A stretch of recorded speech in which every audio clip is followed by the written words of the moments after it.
ধরুন আপনি আপনার অতীতকে ভুলতে একা একটি পার্কে বসবাস করছেন, অথচ এক ঝড়ের রাতে সেই অতীতেরই কেউ একজন এসে কড়া নাড়ল আপনার দরজায়। খুব চেনা, তবুও যেন অচেনা কেউ। তাকে দেখে নিজের সম্পর্কে জানা সব কিছু যেন মিথ্যে মনে হতে শুরু করলো আপনার। স্বপ্ন আর বাস্তবতার রেখাটা মুছে গেল, আর না চাইলেও জড়িয়ে গেলেন এক মরণ খেলায়। যখন নিজের মস্তিষ্কই আপনাকে ধোঁকা দিচ্ছে, তখন আসলে কাকে বিশ্বাস করতে পারবেন আপনি? পারবেন কি এই রহস্য ভেদ করতে? ভাবুন ভাবুন। তবে তার আগে না হয় একটা গল্পই শুনে নেওয়া যাক। প্যাট্রিক একজন মধ্যবয়স্ক একলা মানুষ। একসময় ইলেকট্রিশিয়ান হিসেবে কাজ করতেন, কিন্তু একবার একটা ভুল করার পর ছেড়ে দেন সে কাজ। এখন ট্রেলার কারটি তার বাড়ি। সারা দুনিয়া ঘুরে শেষে এসে থিতু হয়েছেন একটি পার্কে। সেখানকার প্রতিবেশীরাও বেশ অদ্ভুত। সবারই নাম আছে পুলিশের খাতায়। থাকার জন্য তেমন উপযোগী জায়গা না হলেও প্যাট্রিকের তেমন কোনো সমস্যাই হয় না। শুধু রাতের বেলা যখন ওখানকার বাচ্চারা তার ট্রেলারের দরজায় কড়া নেড়ে পালিয়ে যায়, তখন কিছুটা বিরক্ত হন তিনি। তবে সে সমস্যা সাথেও মানিয়ে নিয়েছেন তিনি। তবু কিছু একটা নিয়ে যেন সবসময় ভয় থাকেন, যেন কেউ বা কিছু একটা সবসময় নজর রাখছে তার দিকে, তাড়া করছে তাকে। এক রাতে প্রচণ্ড ঝড় হচ্ছিল বাইরে, তবে প্যাট্রিকের তাতে কিছুই আসে যায় না, কারণ তার পছন্দের কাজ হলো ঘন্টার পর ঘন্টা সিলিংয়ের দিকে তাকিয়ে থাকা আর কঠিন কঠিন সব ফিলোসফি ঝাড়া। কিন্তু হঠাৎ কেউ একজন তার শান্তিতে ব্যাঘাত ঘটিয়ে দরজায় কড়া নাড়ল। প্রথমে পার্কের বাচ্চাদের কাজ মনে করে চুপচাপ বসেই ছিলেন তিনি, কিন্তু একটু পরেই একজন মহিলার আওয়াজ শুনতে পেলেন। কিছুটা ভয়ে ভয়েই মহিলাটিকে ভিতরে আসতে বললেন তিনি। মহিলাও একলা একজন মানুষকে দেখে কিছুটা ইতস্তত বোধ করতে থাকেন। কিন্তু এই ঝড়ের রাতে এখানে অপেক্ষা করা ছাড়া কোনো উপায়ও ছিল না তার। মহিলা জানান, সুইমিং করতে করতে বিচেই ঘুমিয়ে পড়েছিলেন তিনি, আর সেখান থেকেই পায়ে হেঁটে কোনো মতে এখান পর্যন্ত এসেছেন। কিন্তু বছরের এই সময় সুইমিং করা খুবই অস্বাভাবিক একটি কাজ। তার চেয়েও বড় কথা, পাড় থেকে বিচটা বেশ খানিকটা দূরে, তাই এভাবে আসাটাও বেশ সন্দেহজনক। মনে সন্দেহ জন্মালেও প্যাট্রিক তেমন কিছুই বলেন না। তিনি মহিলাটিকে কিছুটা হুইস্কি ঢেলে দেন, আর তার জন্য রান্নাও করেন গরম গরম স্যুপ। শুধু তাই নয়, তার গোসলেরও ব্যবস্থা করে দেন তিনি। কিন্তু মহিলাটি এসবের কিছুই মুখে তোলেন না। সন্দেহের দৃষ্টিতে দেখতে থাকেন সবটা। একসময় কাছের শহরে পৌঁছে দিতে বলেন, এবং প্যাট্রিক জানায় তার গাড়িটি আজ বেশ কয়েকদিন হলেই নষ্ট।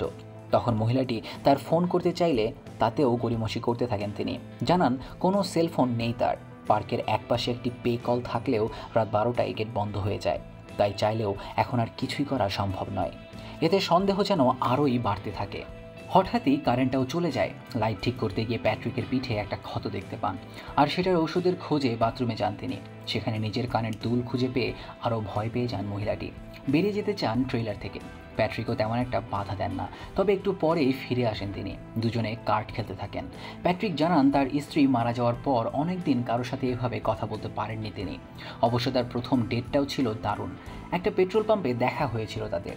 এক প্যাকেট চিপস কিনে চেয়েছিলেন তিনি, আর সেখান থেকেই পরিচয়, প্রেম আর প্রণয়। মহিলাটি জানান তিনিও বেকার। একটা বারে মদ খেতে খেতে ঘুমিয়ে পড়েছিলেন, আর তারপর হাজির হয়েছেন এখানে। এখন প্যাট্রিক তাকে বিচে যাওয়ার ব্যাপারটা মনে করালেও একটা ভাষা ভাষা উত্তর দেন তিনি। মহিলাও এবার প্যাট্রিককে বিশ্বাস করতে শুরু করেন। গ্লাসে থাকা হুইস্কিটা মুখে তোলেন, কিন্তু একটু খেতেই লক্ষ্য করেন গ্লাসে অন্য কারো ঠোঁটের ছাপ লেগে আছে। কিন্তু একটা সন্দেহ হয় তার। কিছু জিজ্ঞেস করার আগেই আবারও দরজায় নক করে কেউ। প্যাট্রিক বাইরে যান, আর মহিলাটি সেলফোনের রিংটোন শুনতে পান। ফোন নিতে এগোতেই দেখতে পারেন সেখানে পড়ে আছে একজন মহিলার লাশ, আর তার পাশে পড়ে আছে এক প্যাকেট চিপস। মানে স্ত্রীর কাহিনীটা পুরোপুরি ছিল মিথ্যা। অবশ্য কিছু করার বা বেরিয়ে যাওয়ার আগেই প্যাট্রিক ফিরে আসে। মহিলাটি অনেক চেষ্টা করেও বাঁচতে পারেন না। প্যাট্রিক মেরে ফেলে তাকে। আসলে হুইস্কিতে জিএইচবি নামের এক বিশেষ বিষ মেশানো ছিল। মৃত্যুর পর তার বুকে থাকা হার্টবিটের ট্যাটু দেখে প্যাট্রিকের বারবার মনে হতে থাকে একে আগে কোথাও একটা দেখেছেন তিনি। মহিলাটির মুখের কাপড়টা সরাতেই দেখেন মাথা থেকে গল গল করে রক্ত পড়ছে, যেন কেউ হাতুড়ি দিয়ে খুন করেছে তাকে। প্যাট্রিকের মনে পড়ে যায় তার করা সবগুলো খুনের কথা। একটু পর মহিলাটি হাসতে হাসতে উঠে বসে, আর একে একে তার সব খুনের কথা মনে করাতে থাকে। প্যাট্রিক পালাতে চেয়েও পালাতে পারেন না যেন। এ পর্যন্ত তিনি যত জনকে খুন করেছেন সবাই যেন আবার ফিরে এসেছে, ঘিরে ধরেছে তাকে।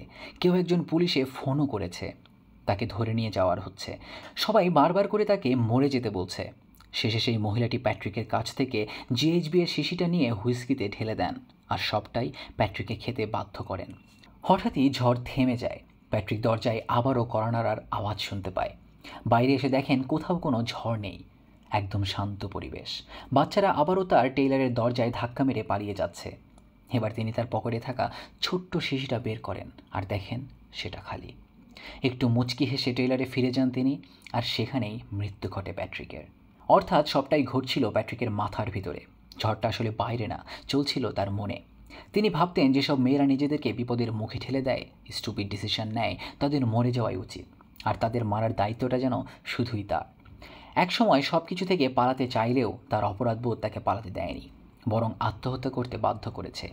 এরকম একটা মাথা ঘুরিয়ে দেওয়া গল্প নিয়েই তৈরি হয়েছে Australian movie you will never find me. তো বন্ধুরা, কি ভাবলেন এতক্ষণ? স্বপ্ন আর বাস্তবের দোলাচালে কোন দিকে ঝুঁকলেন তবে?